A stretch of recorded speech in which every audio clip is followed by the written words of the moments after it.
네, 오늘 민수기 35장 말씀을 읽었습니다. 그 내용을 봤더니 도피성에 대해서 나옵니다. 도피성이라 하는 곳은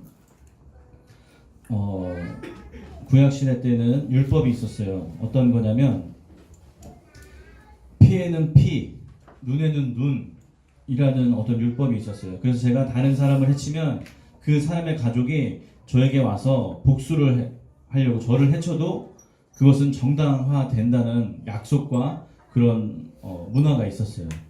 그런 상황에서 하나님께서 이제 모세에게 이야기합니다. 이스라엘 땅으로 들어가는데 너희들이 요단강 동편과 요단강을 기준으로 동쪽과 서쪽을 나눠서 3개의 성읍을 만들려고 했어요. 48개의 성읍을 만드는데 그 중에 6개를 도피성으로 만들었어요. 그래서 각 지역에게 도피성을 만들었는데 그 지역은 이 48개 성읍에서 하루 안에 들어갈 수 있는 길을 안에 이 성읍을 만들었다는 거죠. 그래서 어떤 사람이 도끼로 나무를 패다가 도끼 날이 빠졌어요. 뒤로 날아갔어요. 거기 서 있던 사람이 맞았어요. 억울하게 죽음을 당했어요. 그 사람을 살인했지만 그래도 이것은 고의성이 없고 성경에는 고살자라고 얘기하거든요. 고의적으로 살인을 한 사람. 그러나 그 뒤에 보면 이제 살인자라고 얘기해요. 사람을 죽인 사람인데 고의적으로 살인하지 않고 실수로 살인한 사람을 구제해줄 방법을 마련한 것이 이 도피성입니다. 그래서 하루길 자기가 사람을 죽였어요. 그러면 두렵고 떨리겠죠. 누군가 자기를 죽이러 올 테니까. 그러니까 하루길을 달려서 이 도피성 안에 들어가기만 하면 그곳에서는 살인을 저지를 수가 없었어요. 그래서 오늘 이 말씀은 이 도피성에 관해서 말씀을 드리려고 하는데 도피성에 앞서서 먼저 문이라는 개념을 이해했으면 좋겠습니다. 문 하면 우리는 다 저 들어오는 문을 똑같이 생각하시죠? 영어에 보면 문은 2가지로 표현됩니다. 문을 보면 이건 쉬운 거니까 그냥 얘기하는 거예요. 네. 문은 도어라고 얘기하죠. 도어. 그렇죠? 도어. 그다음 또 뭐가 있을까요? 문은? 달. 그건 처음 들어보는데. 네. 게이트가 있죠. 게이트. 몇 번 게이트. 제 앞에는 몇 번 출구가 있잖아요. 달을 좀 유식한 사람들이 쓰는 얘기 같은데 저는 잘 몰라서. 네. 게이트라는 말이 있잖아요. 문은 뭐냐면 문은 그냥 사물을 가리키는 거예요. 들어오는 문, 열고 닫는 문 자체를 얘기하지만 게이트는 그 문의 역할을 얘기하는 거예요. 이것은 들어가는 곳이다 라고 얘기하는 어떤 추상적인 관념에서 문을 얘기하는 거거든요. 그래서 오늘은 이 문에 대해서 게이트는 이쪽과 저쪽으로 들어가는 곳의 경계인데 그곳으로 들어가야지만 다른 쪽 경계로 들어갈 수 있다는 거죠. 도피성이라는 곳이 있으면 성벽이 있고요. 그 다음에 문이 있어요. 이것을 머릿속에 그림을 그려가면서 오늘 말씀을 들었으면 좋겠습니다. 구약시대의 율법대로라면 사람들은 살인을 저지른 자는 무조건 죽었어야만 했습니다. 그러나 오늘 말씀해 보니까 많은 사람들 앞에서 재판을 받기 전까지 그 사람의 마음이 얼마나 불안하겠습니까? 누군가 나를 죽이러 쫓아온다고 생각해 보십시오. 근데 죽이는데 우리는 경찰의 도움을 받아서 막을 수 있지만 아무도 막을 수가 없어요. 나를 죽이려 오는데 그 사람을 막을 권리가 없다는 거죠. 두렵고 떨리는 그 사람을 구제해주기 위해서 재판 받기 전까지 그래서 도피성에 머무를 수 있게 해줬다는 거죠. 그래서 재판을 받은 다음에 재판관에게 이 사람은 고의성이 없으니까 고의로 사람을 죽인 게 아니니까 이 사람을 용서해 줘야 한다 판결이 나오면 이 사람은 다시 도피성으로 들어가서 거기서 대제사장이 죽을 때까지 그곳에서 살 수 있는 그런 자격을 얻을 수 있는 것이었다는 거죠. 이런 이야기들 가운데서 오늘 여러분 예수 그리스도가 보여주신 그 모습을 가지고 여러분들도 같이 선택하시기를 원합니다. 하나님께서는 우리가 이곳에 머무를 것인지 아니면 나갈 것인지를 선택할 수 있는 사람인데요. 하나님 안에 머물 것인지 아니면 하나님 밖에 그냥 세상에 나가서 살 것인지를 선택할 수 있는 사람임에도 불구하고 우리가 스스로 하나님을 선택해서 이 자리에서 하나님을 예배하고 있다는 사실을 하나님은 좋아하신다는 거예요. 하나님은 강제적으로 너네 나를 예배해 그냥 우리가 예배를 드리지 않으면 당장 죽을 것처럼 만드시지 않았다는 거예요. 하나님께서는 우리가 스스로 선택해서 예배를 드리게 이 자리에 걸어오게 이 자리에 차를 타고 와서 주차장에 주차를 하고 수많은 선택의 시간들이 있었음에도 불구하고 우리가 하나님을 선택했다라는 사실, 그것을 기뻐하신다라는 것이죠. 나를 선택하는 사람이 있다. 그 사실을 좋아하신다라는 것입니다. 하나님을 선택해야 할 의무가 없는데 선택한 사람들은 하나님을 기뻐하신다는 거죠. 헌금을 할 의무도 없습니다. 11조를 해야 할 의무도 없습니다. 그러나 하나님을 찬양해야 할 의무가 없음에도 불구하고 우리가 스스로 하나님을 찬양하기로 다짐했을 때 하나님께서 정말 기뻐하신다는 거죠. 하나님은 정말 공평하신 분이거든요. 공의로우신 분이거든요. 우리가 그렇게 했을 때 하나님은 또 우리에게 하나님 방식의 축복을 또 허락해 주신다는 것입니다. 그래서 여호수아는 이런 선택을 합니다. 여호수아 24장 15절을 한번 보여드릴까요? 네, 넘어가네. 네. 너희가 섬길 자를 오늘 택하라. 오직 나와 내 집은 여호와를 섬기겠다. 백성이 대답하여 가로되 여호와를 버리고 다른 신들 섬기는 일을 이제는 더 이상 하지 않겠습니다. 이렇게 이야기하고 있습니다. 여호수아가 자꾸 이스라엘 백성들이 하나님의 살아계심을 보여주고 하나님이 홍해바다를 가르고 먹지 못하는 물을 먹을 수 있는 물로 만드시고 낮에는 구름기둥과 밤에는 불기둥으로 그들을 인도하여 내셨음에도 불구하고 자꾸 오늘 십계명에서 읽은 것처럼 다른 땅 위에 사는 우상들을 만들어서 그들을 섬기고 있으니까 여호수아가 얘기했습니다. 니네 오늘 결정해. 나와 내 집은 이제 하나님만을 섬길 거야. 니네가 믿는 그 신을 섬기든지 아니면 하나님을 섬기든지 오늘 결정하고 그 하나만 해라. 그랬을 때 이스라엘 백성들이 오늘 이렇게 얘기합니다. 여호와를 버리고 다른 신들 섬기는 그 일을 이젠 더 이상 하지 않겠습니다. 하나님은 이렇게 스스로 선택하는 여호수아를 기뻐하십니다. 하나님은 인간을 창조했습니다. 그리고 에덴 동산을 만드셨는데 에덴 동산에서 인간을 창조하시고 그 가운데 선악과 나무를 심어놨어요. 이 나무는 선과 악을 알게 하는 나무인데 하나님은 이상하게도 그 나무를 못 먹게 전기 천조망을 쳐가지고 거기 들어가면은 다치거나 죽거나 아프거나 이런 것들을 해놓지 않으셨다라는 거죠. 하나님은 능력이 있으신 분이시거든요. 그래서 천사들 보고 우리 세콤 캡스처럼 경비를 세울 수도 있었어요. 불칼을 들고 이 선악과 나무에 오면은 그냥 다 쳐버리겠다 이렇게 하실 수도 있었지만 하나님은 그냥 먹지 말라라고 얘기하셨어요. 순종과 불순종 그것에 대해서 자유롭게 선택하도록 하셨다는 거죠. 그러나 아쉽게도 인간은 선악과를 따먹는 일을 선택했죠. 하나님은 이런 일들을 통해서 우리에게 나는 선택권을 주는 그런 존재이다라고 우리에게 가르쳐 주시는 것입니다. 여러분, 우리에게는 선택권이 있습니다. 하나님을 믿든지 아니면 하나님을 믿지 않든지. 우리가 옳은 일을 행하기로 선택하고 모든 것을 우선해 하나님을 예배하기로 선택한 사실을 기뻐하신다는 것 기억했으면 좋겠습니다. 오늘 여러분 강제적으로 예배드리는 사람이 있습니까? 없습니다. 우린 다리가 있고 우리는 걸어갈 수가 있고 우리는 우리 스스로 어디든 갈 수 있습니다. 그럼에도 불구하고 여러분 자유의지로 이곳에 예배를 드리러 오셨습니다. 여러분의 선택으로 예배를 드리고 있는 것입니다. 하나님께서 이러한 모습을 기뻐하고 계시다는 것을 여러분 느끼셨으면 좋겠습니다. 집에서 잠을 잘 수도 있고요. 지금 벚꽃이 너무 많이 이쁘게 펴가지고 1박 2일로 벚꽃놀이를 갈 수도 있는데 그럼에도 불구하고 여러분들이 이 자리에 나와 있다는 것을 하나님 기뻐하시는 것, 정말 기뻐하신다는 것을 기억했으면 좋겠습니다. 우리는 예배를 드리도록 그렇게 프로그램된 사람들이 아닙니다. 우리의 선택으로 행하는 것이고 하나님 그것을 기뻐하신다는 것 끊임없이 강조해도 부족함이 없을 것 같습니다.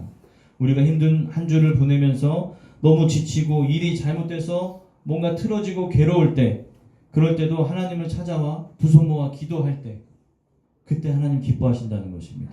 힘들어서 세상 방법으로 어떻게 해결할까? 어떻게 극복할까? 누구에게 도움을 받을까? 그렇게 고민하고 있을 때 여러분 스스로 하나님 앞에 나와서 기도하며 문제를 해결을 할 수 있도록 하나님 요청할 때 하나님께서 기뻐하신다는 거죠.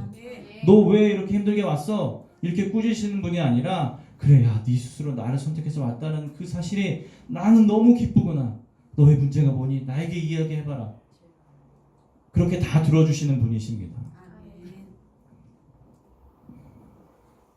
민수기 35장 이 게이트에 관한 이야기가 나옵니다. 하나님 도피성 성읍에 큰 문을 만들라고 하셨습니다. 그리고 그 문을 항상 열어놓으라고 하셨습니다. 누구든지 들어올 수 있게끔.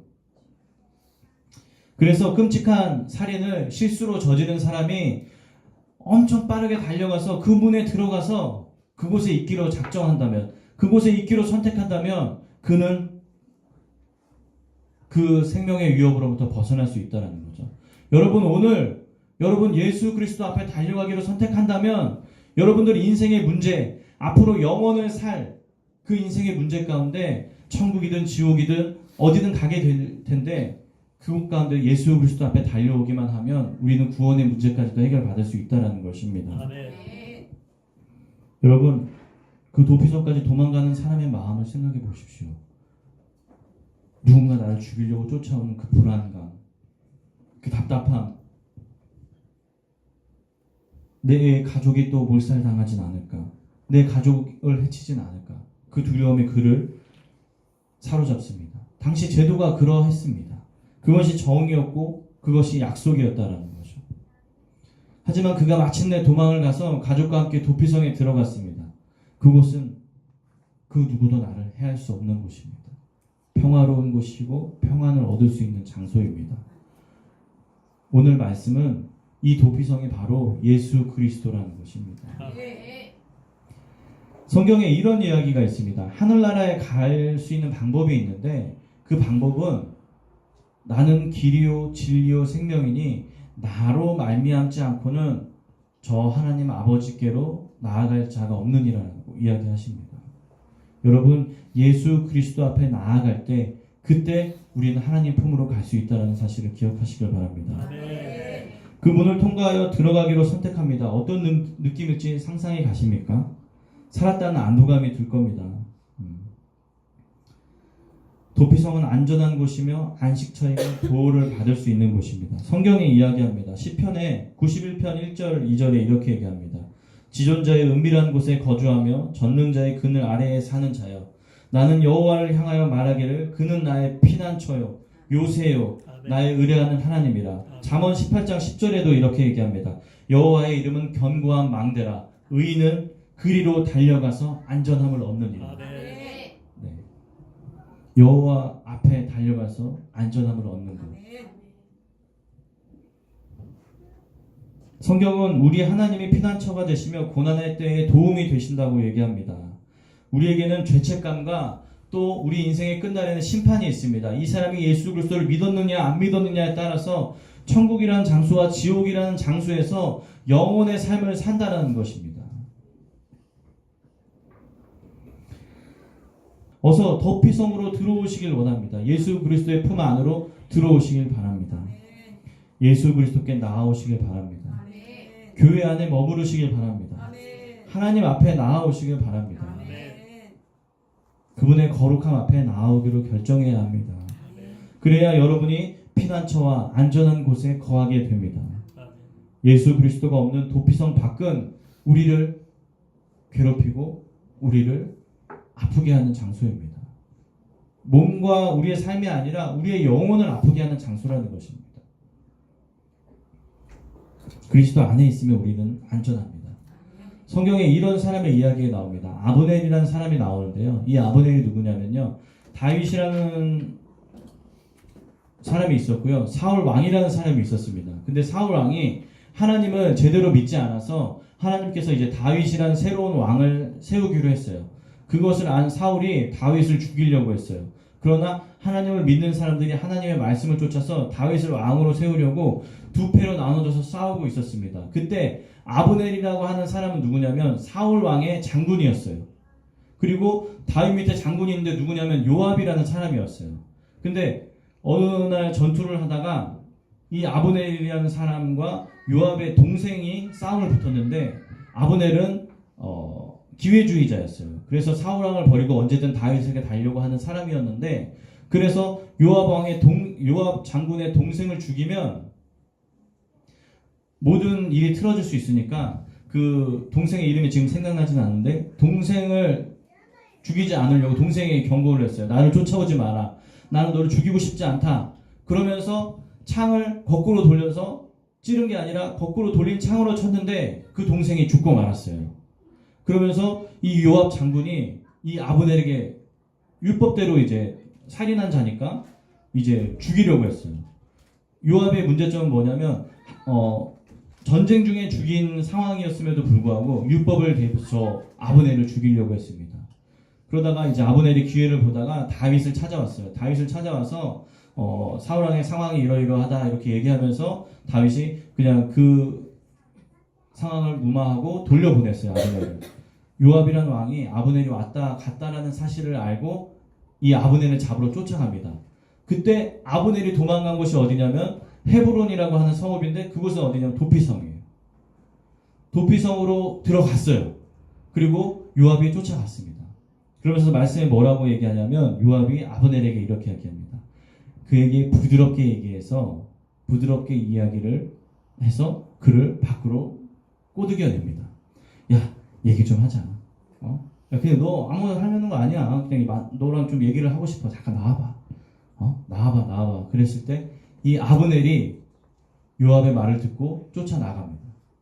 쫓아나가서 칼을 맞고 죽게 됩니다. 그러면서 이 아브넬의 장례식 때 다윗이 노래를 불렀는데, 뭐라고 노래를 불렀냐면 아브넬의 죽음이여 어찌하여 이렇게 미련한 자 같은고라고 이렇게 노래를 부릅니다. 그 헤브론 성읍에 있었더라면, 머물렀더라면 그가 보호를 받고 죽임을 당하지 않을 수 있었지만 요압의 그 부드러운 속삭임에 넘어와서 그 헤브론 성읍을 벗어나는 바람에 목숨을 잃고 말았습니다. 세상은 우리를 그렇게 자꾸 밖으로 끌어내려고 합니다. 자꾸 그곳에 머무르게 합니다. 여러분, 교회 안에, 그리스도 안에, 하나님 품 안에 있을 때 우리는 보호를 받을 수 있습니다. 여러분, 그렇게 선택하시길 바랍니다. 자, 이 사진을 하나 보여주실까요? 네. 여러분, 이 사자가 누군지 아실까요? 굉장히 유명했던 사자인데, 짐바브웨라는 곳에 세실이라는 사자가 있었습니다. 그에게는 형제 사자 제리코가 있었어요. 이 사자가 왜 이렇게 유명했냐면, 저 검은색 갈기털 보이시죠? 사자가 보통은 자기 털 색깔이 같은데 되게 멋있게 생겨가지고 영국 옥스퍼드 대학에서 목에다 GPS를 부착해서 이 사자를 관찰하고 있었습니다. 동물보호구역 안에서 안전하게 살고 있었는데, 이 사자들이 처음으로, 사자는 1인 집권 체제거든요. 근데 제리코라는 사자랑 둘이 힘을 합해가지고 자기보다 힘을 센 사자를 물리치고 동물보호구역 자기 지역의 왕이 됐어요. 그래서 둘이 협치를 하는, 같이 다스리는 형제였어요. 다스리는 그런 사자였는데, 어느 날 동생 사자인 세실이 동물보호구역 밖으로 이제 나가게 됩니다. 왜 그런가 했더니 어떤 사냥꾼이 트럭에다 코끼리 시체를 묶어가지고 동물보호구역 밖에를 끌고 다닙니다. 피냄새를 막 흘리니까 세실이 이제 그 고기를 먹으려고 동물보호구역 밖으로 나갔다가 석궁을 맞고 도망을 갔지만 40시간 동안이나 쫓겨다니다가 결국 그 사냥꾼에게 잡혀서 목이 잘리고 갑니다. 트로피 사냥이라고 하는데요, 뭐냐면 상이에요. 이 사자가 이 사람들에게 놀이에요. 그래서 사자의 목을 쳐서 그걸 박제로 만드는데, 다음 사진을 한번 보여주세요. 미국인이 목을 잘랐습니다. 누구냐면 치과 의사예요. 다음 보여줄까요? 이 왼쪽에 있는 사람이 파머라는 사람인데요, 이 사람이 이 사자 지금 잡은 사진을, 기념 사진을 찍어서 페이스북에 올렸어요. 그래서 목을 쳐가지고 이제 자기 나라로 밀수해서 가져왔죠. 그러나 중요한 사실은 뭐냐면, 이 세실이라는 사자가 죽고 난 다음에 그 형인 제리코가 생전 그러지 않던 동물보호구역 밖으로 스스로 나갔다라는 거예요. 사람들이 관찰해 보니까 왜 나갔냐 했더니 그 동생 세실의 냄새를 쫓아서 동생을 찾기 위해서 나갔다는 거죠. 오늘 제가 이 이야기를 통해서 여러분께 얘기하고 싶은 것은 무엇이냐면 동생이 나갔지만 그 형에게까지 영향을 미친다는 거예요.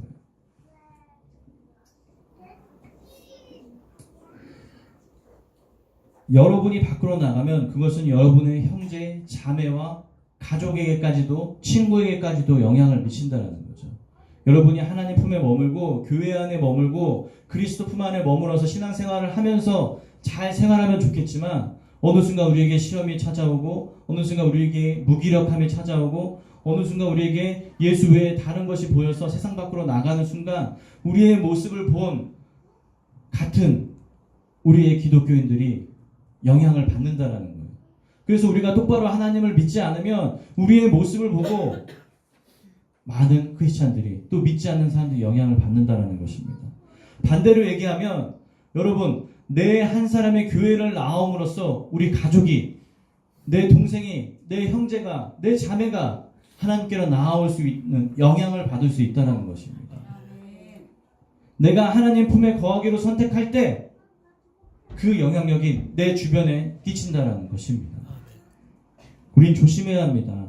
예수 그리스도 안에 들어가고 나면 다시 나오도록 유혹하는 그런 움직임이 있다는 것입니다. 아브넬이라는 사람이 헤브론이라는 성읍에 머물렀더라면 죽임을 당하지 않았을 것인데 그 달콤한 속삭임에 넘어가 생명을 잃은 것처럼 우리가 예수 그리스도 안에 머물 때 그러기로 선택할 때 하나님께서 우리에게 하나님의 은총을 부어주신다는 것입니다. 마지막으로 이 이야기를 하고 마치려고 합니다. 성경에는 지옥이라는 곳이 있다고 얘기합니다. 있는지 없는지 잘 모르겠다가 아니라 성경에는 확실하게 천국이라는 곳도 설명해 주시고 지옥이라는 곳도 설명해 주십니다. 뭐라고 얘기하시냐면 하나님께서 내가 내 교회를 세우리니 음부가 권세를 이기지 못하리라 라고 이야기합니다. 하나님께서 교회를 세우시는데 여기서 말하는 음부는 우리가 이해하고 있는 지옥이라는 곳입니다. 내가 교회를 세우리니 지옥이 교회를 이기지 못한다 라고 이야기하신 것은 교회가 지옥보다 더 강한 힘이 있다는 것입니다. 더 우위에 있다는 것입니다. 그러나 우리가 만약에 지옥을 간다면 그것은 하나님 우리를 지옥에 가게 만드신 것도 아니고 우리 스스로 그곳을 선택했다는 것입니다. 성령을 거부하고 예수 그리스도를 믿지 않게 선택했다는 것입니다. 도피성으로 들어와 라는 음성에 싫어요 라고 선택을 했다는 것입니다. 지옥에 가기로 정해져 있는 사람은 없습니다. 지옥은 인간을 위해 만들어진 것도 아닙니다. 지옥은 그 사단 마귀와 그들의 세력을 위해서 만들어진 곳이라고 성경에 쓰여져 있습니다. 하나님은 이런 분이십니다. 천국에 가는 유일한 길과 유일한 방법은 십자가와 교회와 복음과 구원자 예수 그리스도를 선택할 때이다. 여러분이 가기로 선택할 때 그곳에 들어갈 수 있습니다. 아멘. 오늘 이곳 이 예배의 자리에 처음 오신 분들도 있을 것입니다. 어떤 이유에서건 이 자리에 있는 분들은 결코 우연히 이 자리에 있는 것이 아닙니다. 우리가 계획하고 프로그램에서 가족 사진을 찍고 또 어떤 일을 만들어서 교회에 나오게 됐지만 그것은 우연히 일어난 일이 아니라는 것입니다. 인간이 계획한 것 같지만 하나님의 섭리 안에서 하나님은 우리에게 선택할 기회를 주고 계신 것입니다. 아멘. 우리가 선택하기를 기다리고 계십니다. 아멘. 하나님 안에 거하기로 예수 그리스도를 믿기로 선택하기만을 기다리신다는 것입니다. 아멘. 여러분들은 지금 예수 그리스도를 통하지 않고서는 천국에 갈 수 없다라는 이야기를 들으신 것입니다. 그리고 그 다음 선택은 여러분의 몫입니다. 하나님은 여러분을 도피성으로 들어오라고 부르고 계십니다. 여러분 오늘 선택하시길 바랍니다. 그러나 오늘 선택하지 않더라도 하나님께서는 또 기회를 주실 것입니다. 우리가 우리 스스로 선택하기를.